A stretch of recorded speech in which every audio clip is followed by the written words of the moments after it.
surface area of a closed cylinder haijanisaidia mpaka sasa hivi. Pi what sijui is ilikuwa 2 pi r h sijui close, hata sijaiona open cylinder. Have you seen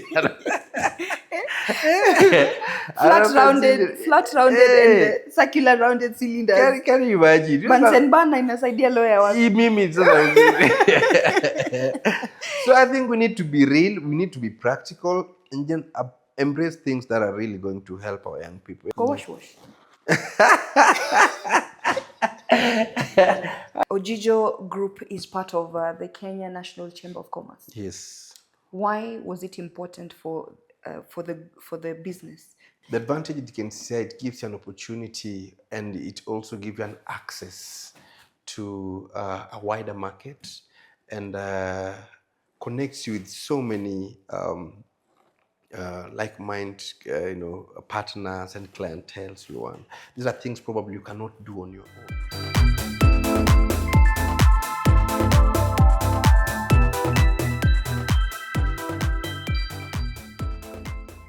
Wagwan everybody, how are you doing? It's your girl Susinga, the girl with the golden voice, but you can call me the girl with the plan. Welcome to another exciting episode of the Clout Capital. We are always about coins and stories from the vibrant Kenyan business streets to the lush boardrooms of corporate Kenya. Now, can I ask you, we've had conversations about, unasikia mtu anasema, I am chilling with my learned friend, I am chilling with senior counsel.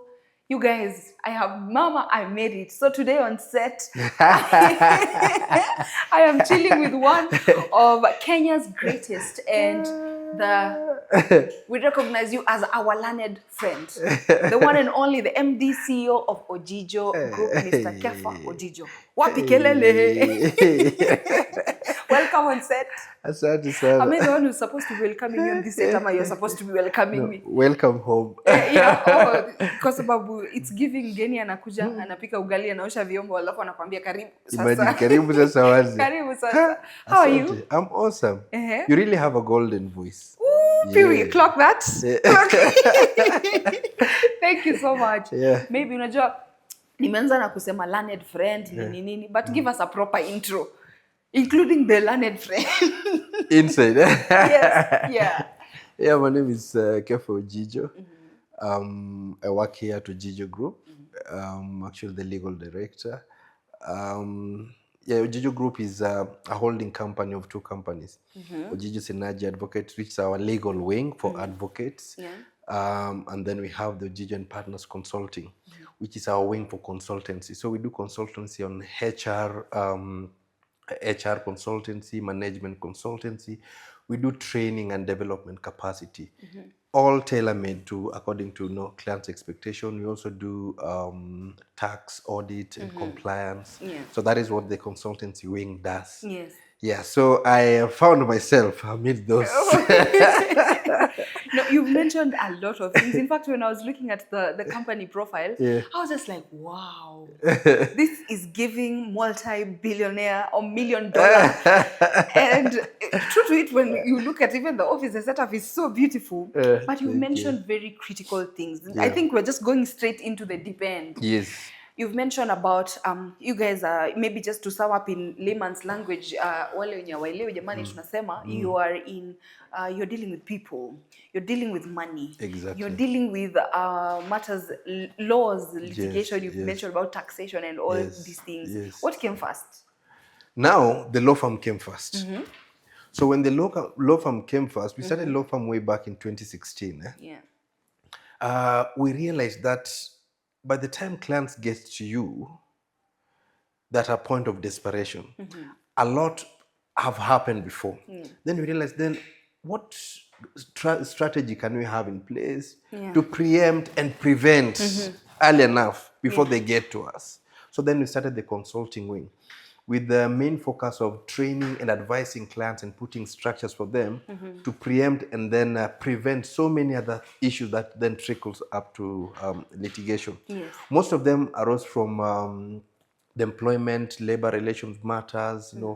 Employers did not know how to put up their HR structures, have policy manuals that are compliant, know how to have their proper contract in place, employee rights. So we realized that if we can have these structures early enough, then we'll not be here now Yes. struggling in court with the employer's needs. So law firm started, but as a need of that, we realized that a lot of matters are coming due to, can I just say maybe ignorance or not having proper structures in the employment sphere.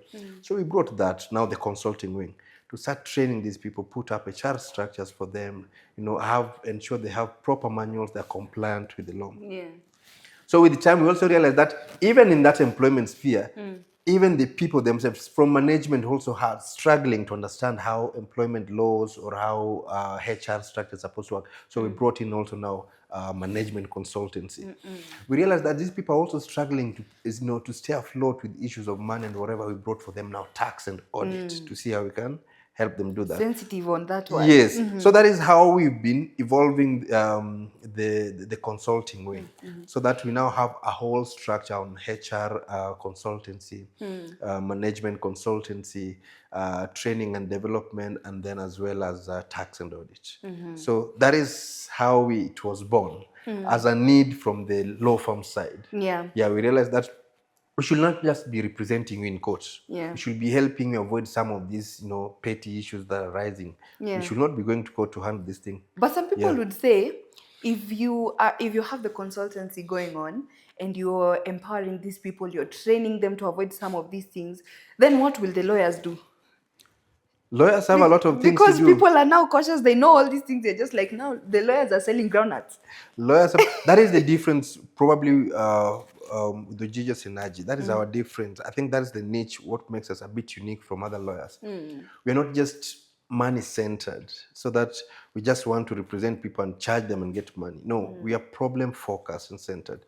Our priorities is to ensure how we can help, employers, be compliant to reduce this cost as much as possible. Yes. Because when they reduce cost as much as possible, they're able to increase their productivity level.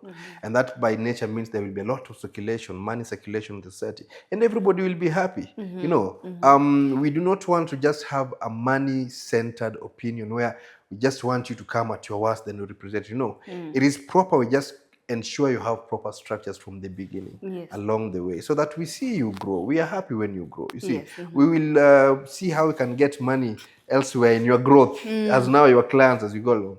So I think, but it's not proper to take advantage at people's weakest moment. That is now where I want to merge.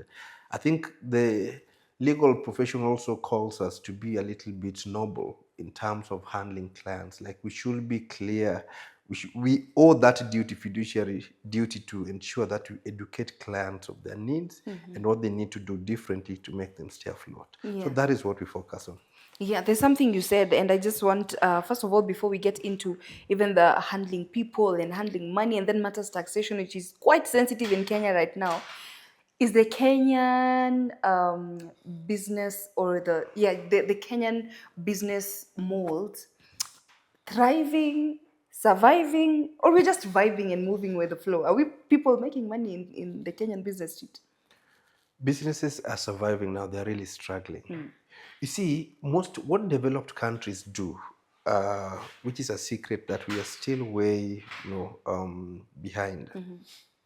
They have learned how to make business modules, or how to allow businesses stay afloat. Yes.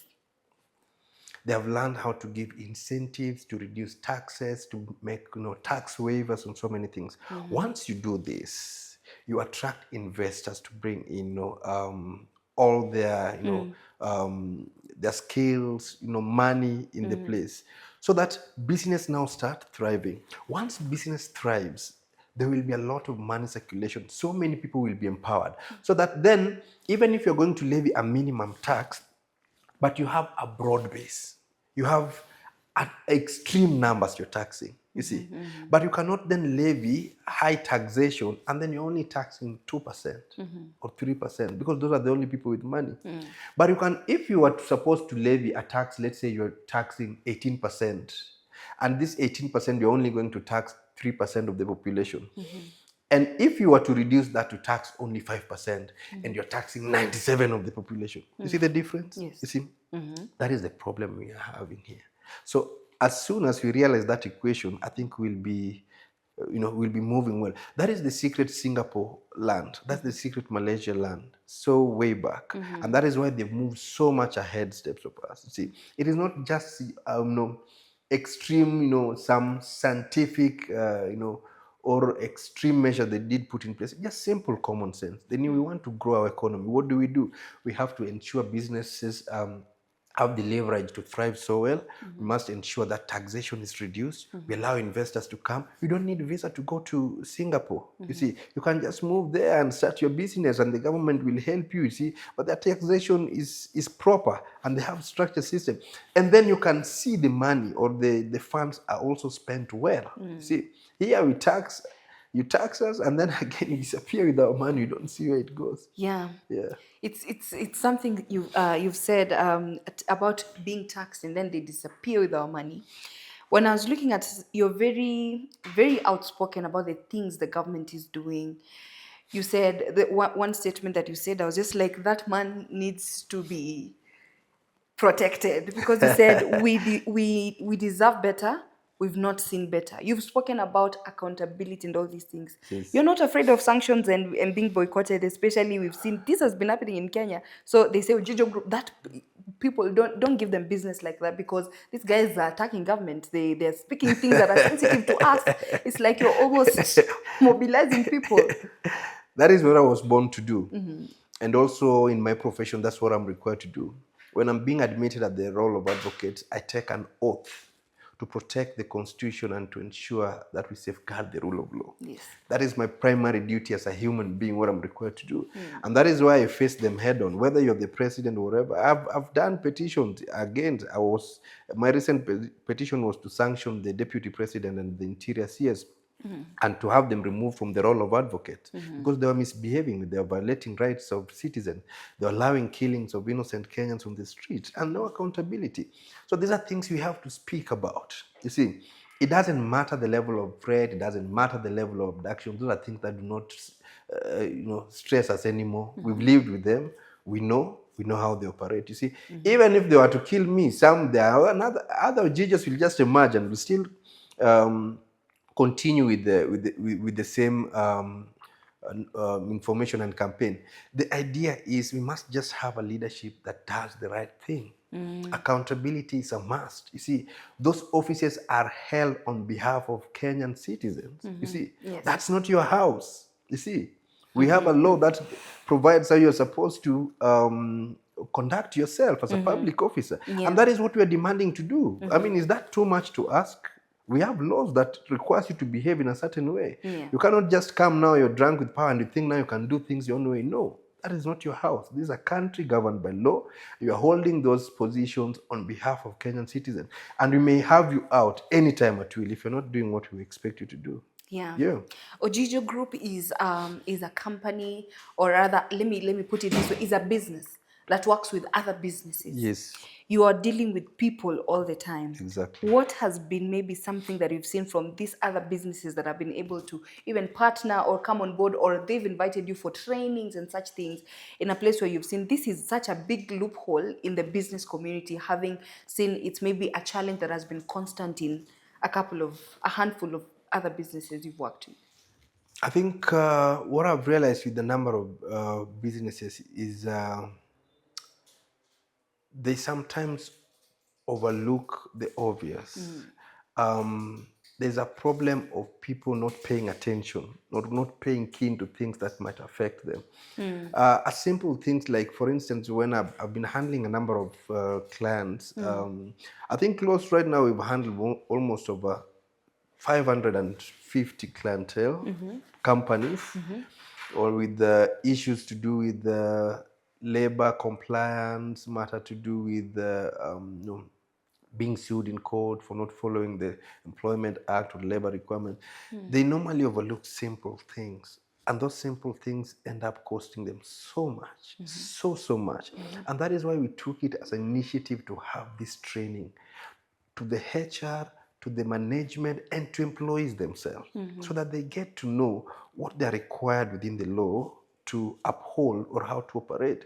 It may look so small, but when you overlook it, it's going to cost you a lot. I've seen employers just overlooking a simple way of ensuring things like enforcing leave, ensuring employees have right to leave, or ensuring employees are paid overtime, a simple thing like that, or even ensuring their contracts are compliant with the Employment Act. A simple thing have cost them close to even 20 million in court. You see, 20 so it was just a simple thing, just including a clause in a contract, a proper clause, and then have this person sign. You overlooked it, you did not care. Others did not even issue contracts thinking they are safe without issuing contract. When this employee moves to court and they claim damages, they end up even paying up to 20 million. So I'm telling you, look at, you overlooked a very simple thing here. Now look at the damage it has caused you. You see, so that is one thing I have noticed with most corporates, that they tend to overlook. They do not pay attention to simple things that continuously or cumulatively end up costing them a lot at the long run. So that is what I've been keen on with the companies. If you come here, anytime I receive calls or the clients come here, the first thing I tell them, let us go to the basics. Where are you? Have you complied? Where have you reached? How can you help you first to comply before we even start handling this issue?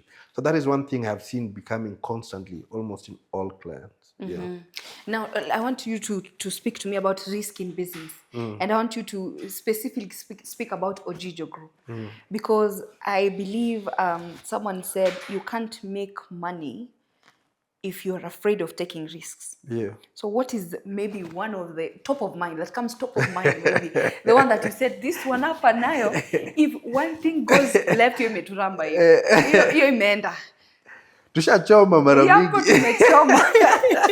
Tushachoma mara mingi. But you see, like in any other business, it's risk is a must. But you must also take calculative risk. I think now what makes difference that with time, experience helps you now to know how to calculate your risks. But risk is a must. We have lost a lot in business when we started. Business did not happen. We've invested in businesses. Tulienda tukachoma. Sometimes there were clients who came here, they give you a misleading information, you start with their matter, they lose. Clients become like, what happened? So it is something we're struggling. But what we try to do majorly, because as we're in the consultancy business, not like we're selling goods, what we always try to do is to minimize risk as much as possible. Do proper research, understand the client's needs, take clients through the process, advise clients accordingly, give them the expectations. Yes. Because sometimes clients come here, they tell us, go to court, I want to win this matter. Yeah. You can't win. You've damaged the case. You can't win. You see. Yeah. So what I'm going to give is I'll do what risk analysis and tell you, you know what? This is the expectation. This is what we are going to do.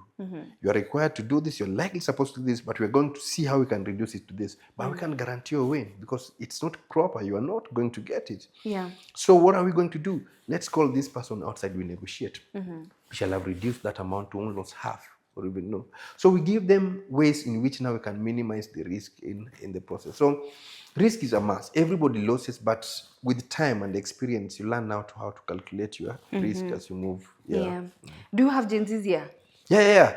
I think 80% of our clientele, of our employees are about Gen Zs. I think 70%, 30% are now the millennials and above. We work so well with young people.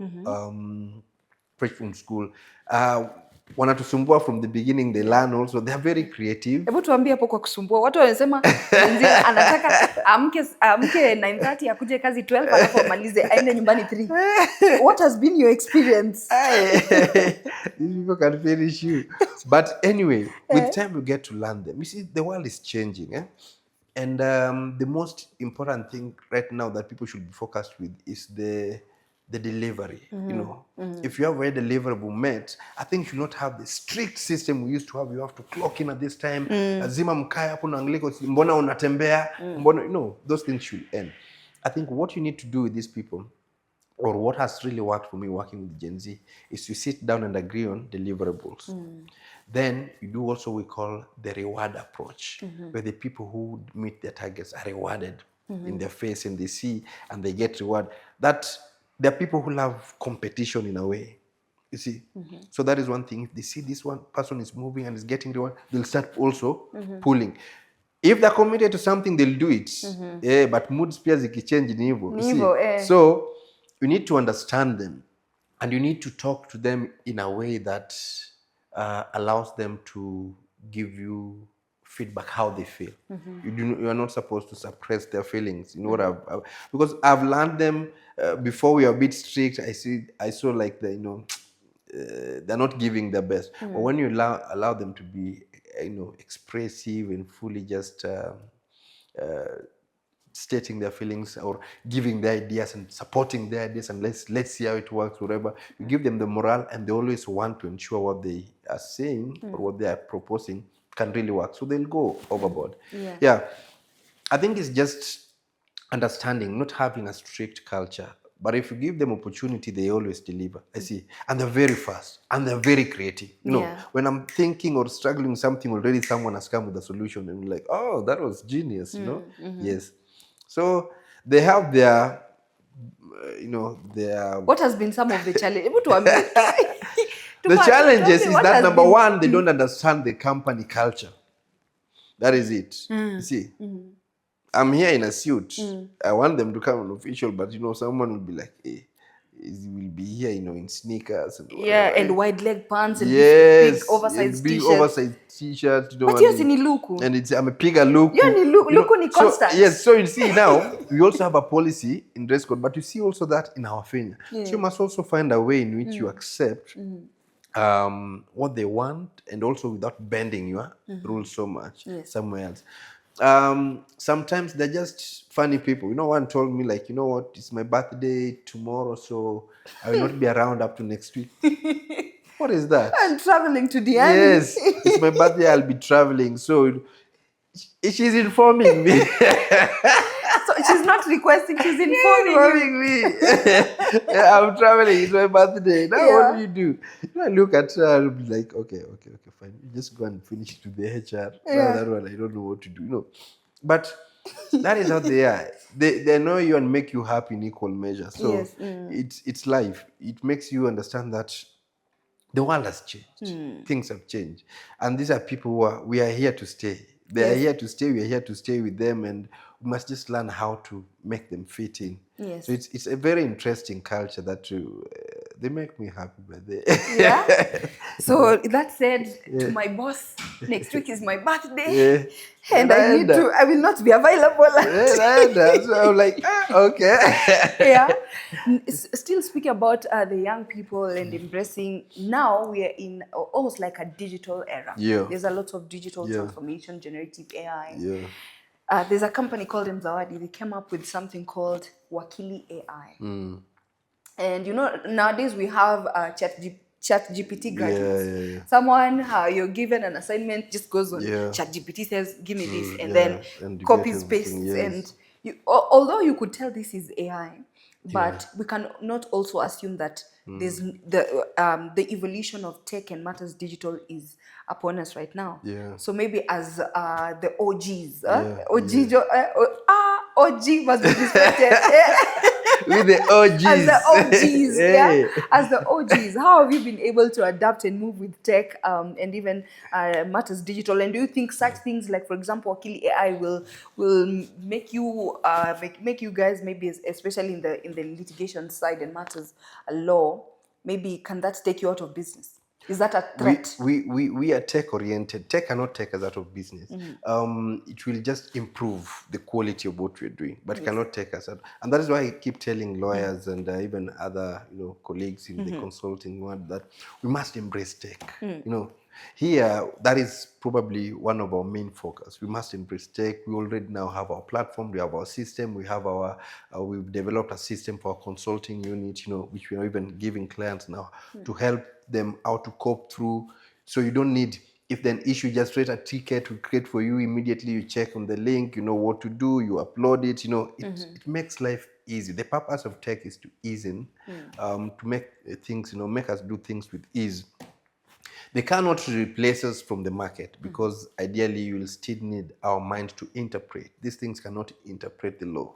They cannot argue the law. They cannot convince the judges and whatever. But we will need them to hasten that process. We will need them to make our life easier. See, right now, the way we have incorporated a system in the judiciary, we don't have to go to court physically. We just log in, we just file through our e-system. It has eased things, but we are still in practice. So it is a good thing. I don't advocate for people who are out here to fight technology. I mean, that is so backward.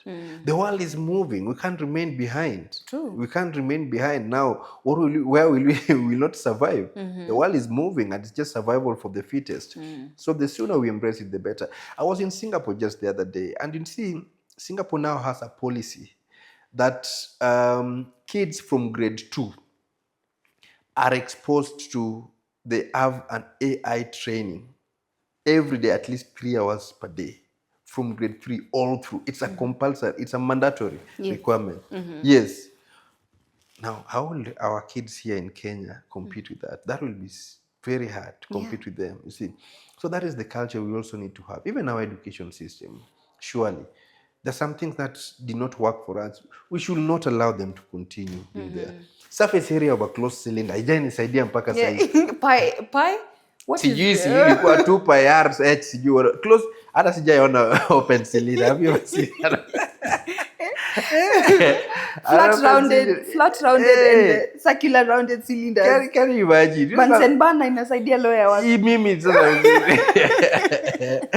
So I think we need to be real, we need to be practical, and then embrace things that are really going to help our young people. When you empower our young people in technology and understand how the world operates, we give them a niche to compete globally. And that is what we want. Yes. You've mentioned about you being able to empower other businesses in terms of even matters taxation. Yes. Because unapatanga mtu wako hapo ameshinda ki-evade taxes, alafu 10 years later uko like you have KRA wanakudai almost like crazy amounts of money. And then the CEO, one of the CEO, Mr. Nafta, told me something. He said, you can't build and sustain wealth in a country that is governed by laws and you're not paying taxes. Would speak to me about, and even to business people who feel like hapana mimi tax sitaki kulipa hiyo tax ina kwanza, even the young people, mtu anasikia tax anaanza kuogopa tu, anasema hapana basi sitaki. Someone would get a job and then they're told, you would need to have all these KRA pins and deductions that are going to be made, and they're so afraid. You see, this is what we call tax evasion and this tax avoidance. One is criminal, one is allowed in law. That is what the business people need to understand. Now, tax evasion is criminal in nature because we're evading tax. But tax avoidance is knowing the things that the law allows you to be exempted from the tax. The zero ratings, things like that. So once you understand that, then you start to know how your business operates. On what amount did you spend? What can you claim back? If you're maybe talking about things to do with VAT, what input did you put? What can you claim back? So it's just empowering them to understand. Taxation is a requirement of law. That is why we have tax laws surviving. But it is also a requirement from the constitution. Ni jukumu yetu kuhakikisha we grow our nation, you see. The problem I always have is not even with the taxpayers. It's the people who control our taxes, or the people who manages our taxes. Once you've sweat and you've remitted all that amount they've taxed you. We are being taxed in everything today. Even right now, if I drink water here, I buy it, it's already taxed, you see. I can't, everything, fuel, like move there, it's already, everything is taxed. But how then do we, is our money, put into use, proper use? You can't be taxing us and also just stealing that money and putting it somewhere in an offshore account or doing your crazy things. That is not fair. Now, that is the reason why Kenyans feel pain in paying taxes. Not because they do not want to pay tax, but because you're giving your money literally to a thief. Someone have come to steal from you, and hata before ushampea pesa, we chukua tu. It's painful. Yeah, that is the problem. If we had a system where we can remit our taxes, but we can see tax work for us, people will be very happy. We can see, Medicare is free and quality for all citizens, who will be happy. there is free and accessible education for all citizens and quality, we'll be very happy. Our roads are proper. We do not have garbage problems. Everything is clear. We breathe clean air. Services are intact. You move to government offices, services are intact. Transportation is super notch. From here to Mombasa, 1 minute, there's a train moving after every 2 minutes. The train on your but will we be complaining? We won't be complaining. But here, you are taxed. Okay, again, you move to hospital, there's no medication, there's nothing. You have to, again, okay, you're told you must also pay for another insurance, whether it's SHA or whatever. Again, it's not working. You can't be happy. You can't be happy. So that is the problem. I think Kenyans, just like probably maybe other Africans, had we have a system that worked, people will not be having a problem. Most of these developed nations, if you move to Europe, for instance, the systems work. They've never complained about taxes. They know it's their duty. They're fine. In fact, even if you get any payment without taxation, they report, I've not been taxed. Yes, my payments come, it's in gross. It needs to be taxed because they know it's a must. And they're happy doing it because everything is working for them. Everything is working for them, from medical to education to infrastructure. Everything is working. So that is the problem we have as a nation. So I think that is even probably business people feel, why should we pay tax? If I pay tax and again, even getting raw materials, I'm again taxed again. It's very hard there. Yeah, that's the challenge. Someone said about something about change, that you can't you can't just tell people to change. You must be part of the change. Exactly. Do you feel like there is something that the business community can do to make anything better? Even if they do everything they can, what can they do? Even if they do anything they can, we still have laws that are almost like stifling businesses. I think the business community must start being proactive and super active in politics, because they're the people who bears the burden most. Most business people have decided to sit back and avoid politics. That's not our thing. But at the end of the day, they're the people who suffer the most with the policies that are made by a rogue regime. So business people must be proactive. They must be deliberate in ensuring that they are at the forefront in shaping the political status of this country. So that therefore they can put people in power, people that they trust, will ensure the best interest is at heart.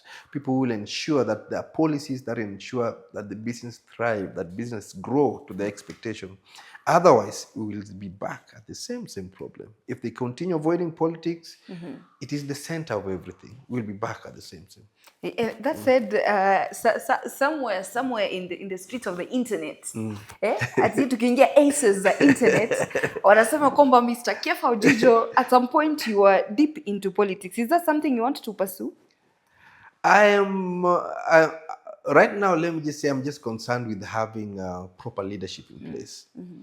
If Kenyans will sometimes see that now I'm worth providing for them or being that leadership they want, I will offer myself. But I cannot offer myself before I'm sure that the current system, or before I put people who are in those offices to be accountable, to ensure that they deliver exactly what Kenyans expect them to do.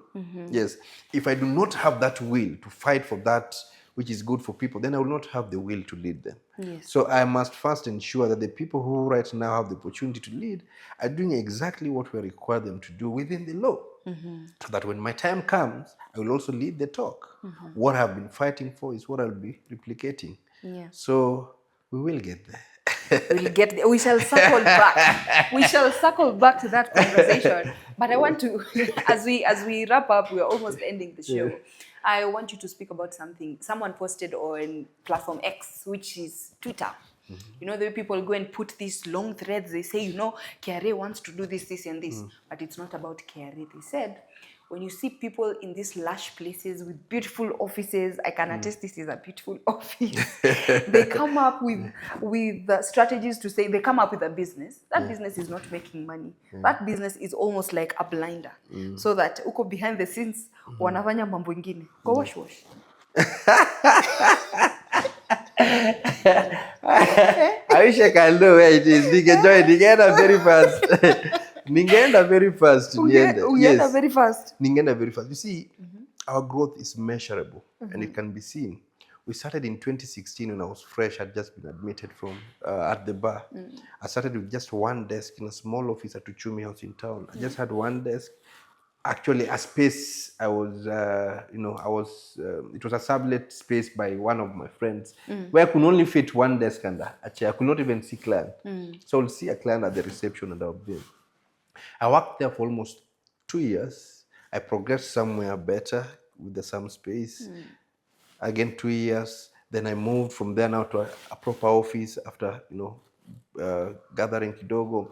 Then I moved then again after 2 years to Kindaruma Road, kidogo. Then we moved all the way here. Our growth are measurable. And that's why I'm telling you, be suspicious. I mean, you should be very, very careful with businesses. Just wake up in the morning and boom.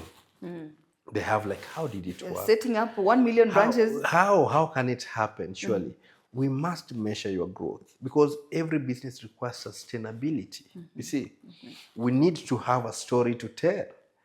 People who have worked with us will be seeing us, must see us moving and changing. And like, I can tell a story of this guy, how they started up to now.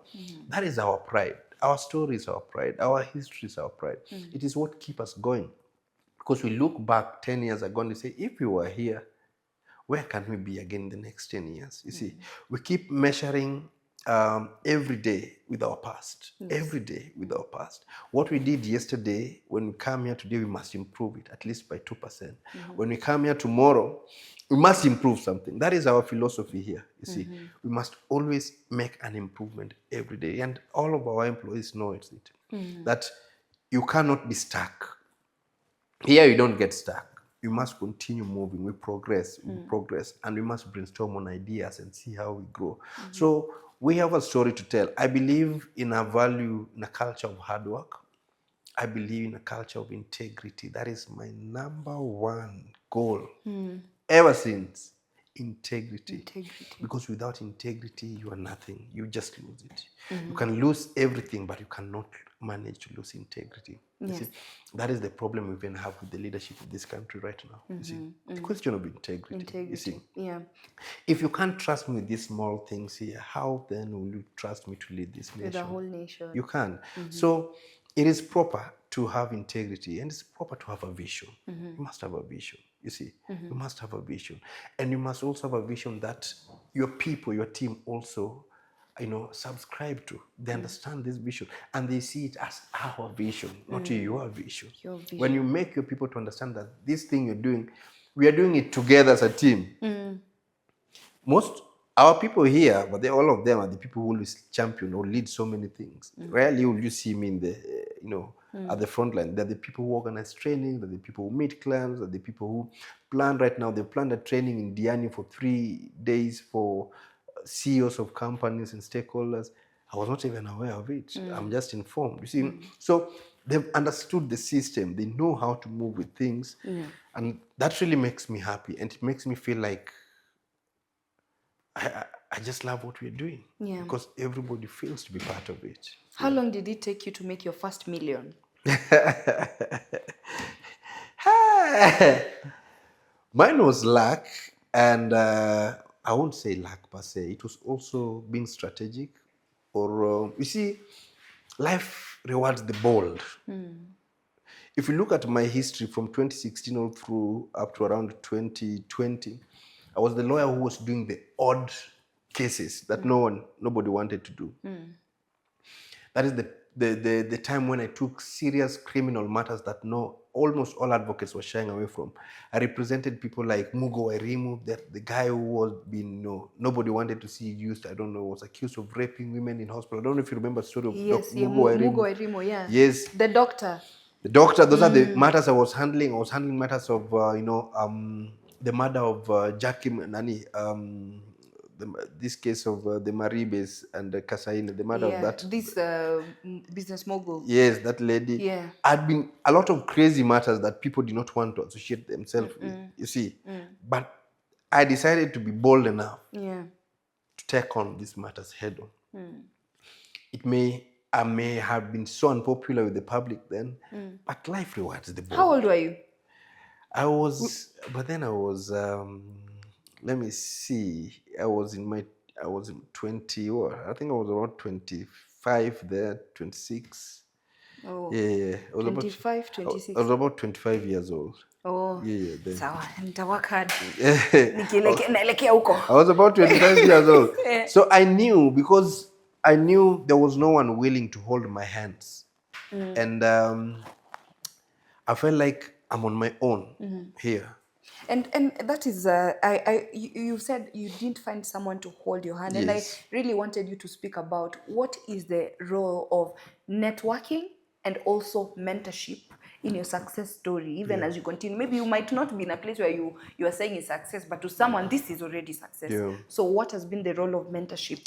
I think it's very important. Probably, I may not want other people, young lawyers also coming up, probably to choose a system that I took. Because for me, literally, there was no one mentoring me. Like, there was no one holding my hands. But I had to create my space by my own. I had to fix myself. I had to do matters that nobody wants you to do. And by then I noticed I attracted a lot of publication, media coming in.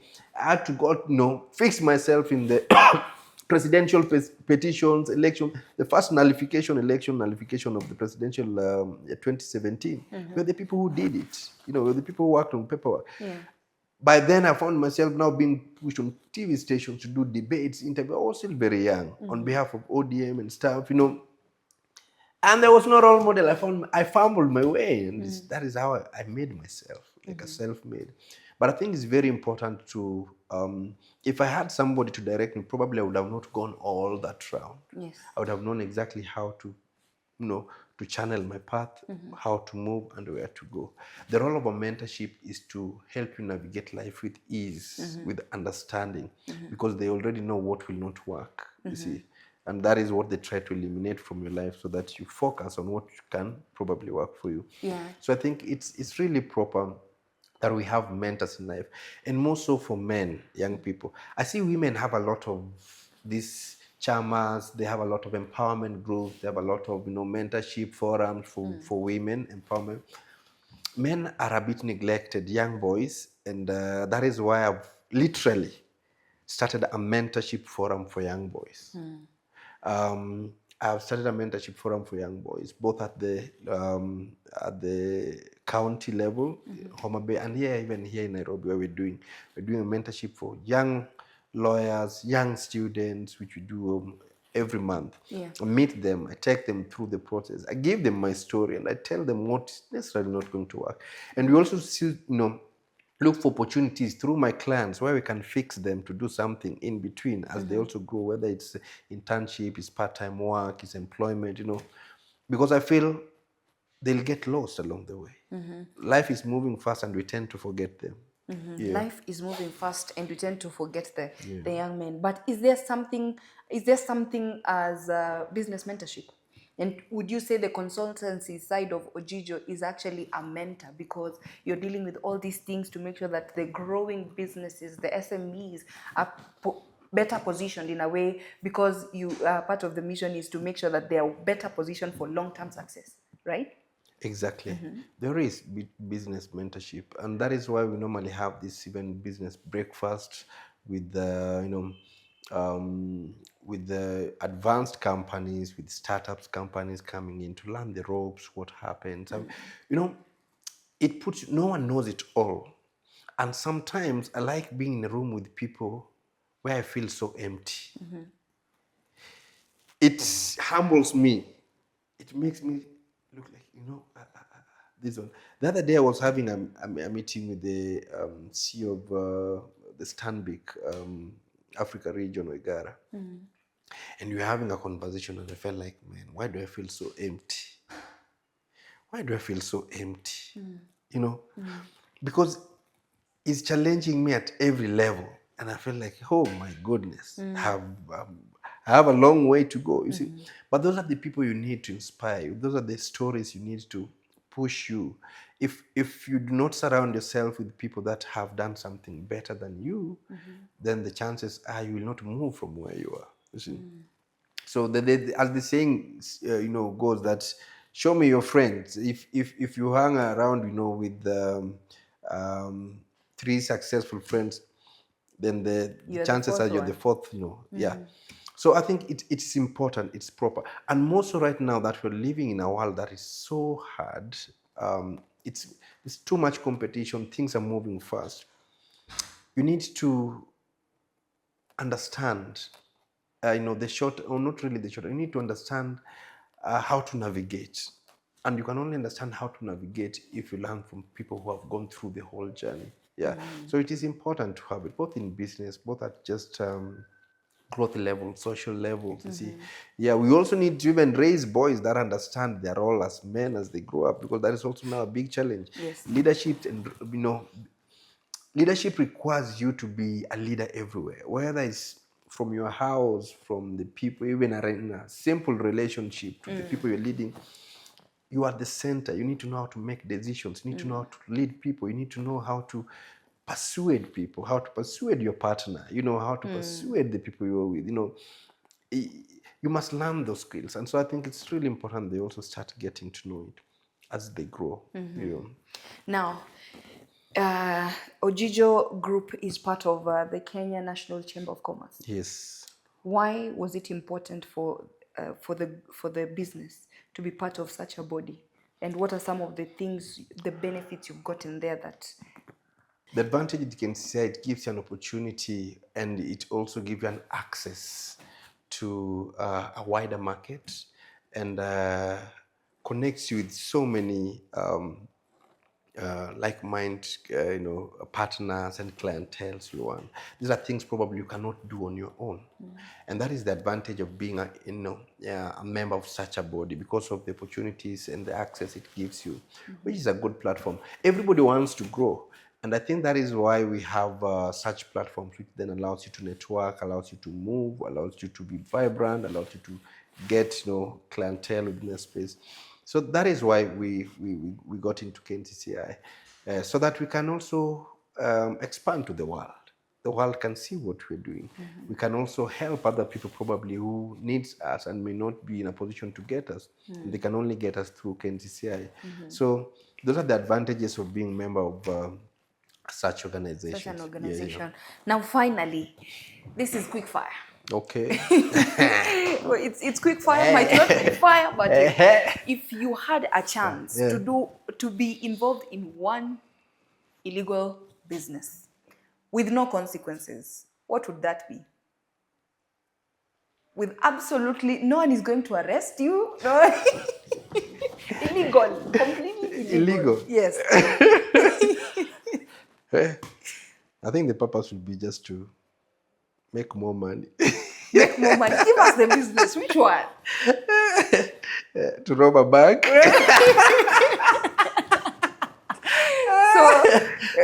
But of course you're not going to do that. But given a chance, you rob a bank. Very fast. Which bank in Kenya has that kind of money that you want?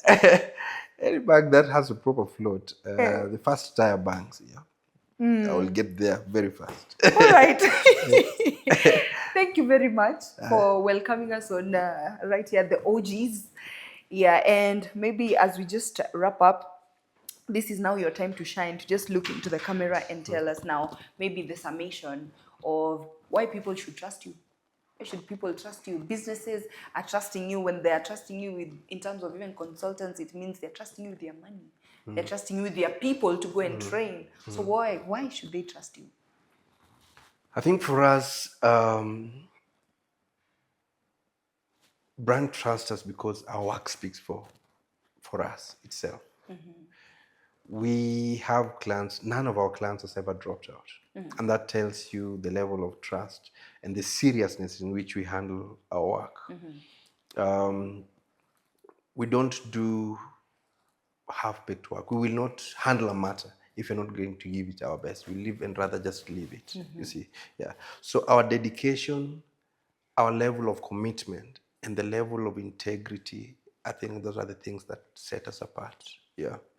We're very committed, and our level of integrity is unquestionable. When we are handling your matter, we will tell it to you as raw as it is. If you don't like it, that is your business.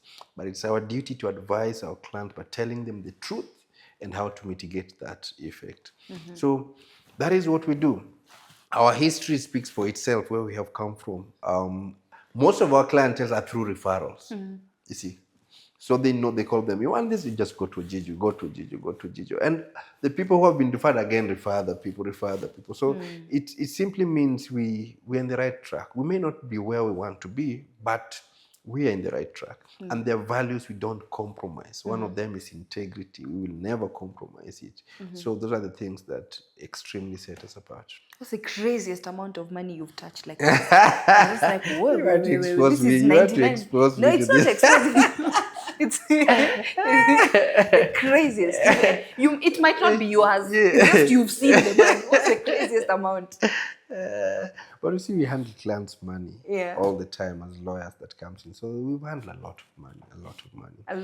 What is of a money. lot? Yeah, close to something maybe relatively to budget of the country. Financially. Can you adopt a 23-year-old bouncing baby girl? It was not ours. It was not yours. That's a good one. Anyway, thank you so much for Asante that. Was sana. such a good episode, and I believe that for everyone who's watching, you've gotten something. Life rewards the bold. Exactly. Do not be afraid to take risks. Exactly. What is one last one? Maybe a tip that is a $1 million tip you're giving a 25-year-old entrepreneur. 25-year-old entrepreneur. What you're thinking about, someone else is thinking about as well. The faster you move, the better for you. Ooh, that's deep. The faster you move, The better for you. the better for you. That is it for this episode of the Clout Capital. I believe that you've gotten something, and thank you so much for always rolling with us. Keep engaging with us. Let's give me the hooks. What are some of the tips, the bits and bobs of knowledge that you've gotten from this episode? Drop them in the comment section. Alafu tutakuwa tunaendelea tu hivyo kama watu ambao tuko na radar. We want to be millionaires at 25. But story ni yako. Pia wengine wako na stories zao, si ndio? Kila mtu akona yake. So mtu na pressure, si ndio? Hakuna pressure. Yes. Just ensure you're self-aware. Yeah, just know what works for you, but also know that life rewards the bold with speed. So you just don't need to be the bold, but you must also move fast. Yeah. Don't miss an opportunity. Just try it. Just try it. Just right. My name is Susenge, and this is Urban TV. The show is Clout Capital. Keep following us on all our socials at Urban TV 254, and of course at myself. You can find me at Susenge on all social media platforms. KEPHER OJIJO on all social. I've seen your Instagram. Yeah. Do you want people to follow you? Please, you can. Yeah, just tell them. I'm KEPHER OJIJO in all platforms. Yeah, KEPHER OJIJO in all platform. So ingia pale kama uko na maswali, watu ambao jamani AI imekuhold on chokehold, but you're a gentleman, you need maybe mentorship, they can reach out to you. Exactly. So that you can mentor them in this space, and then we'll be multi-million-dollar billionaires together, right? We all grow. Until next time, adios. Asante.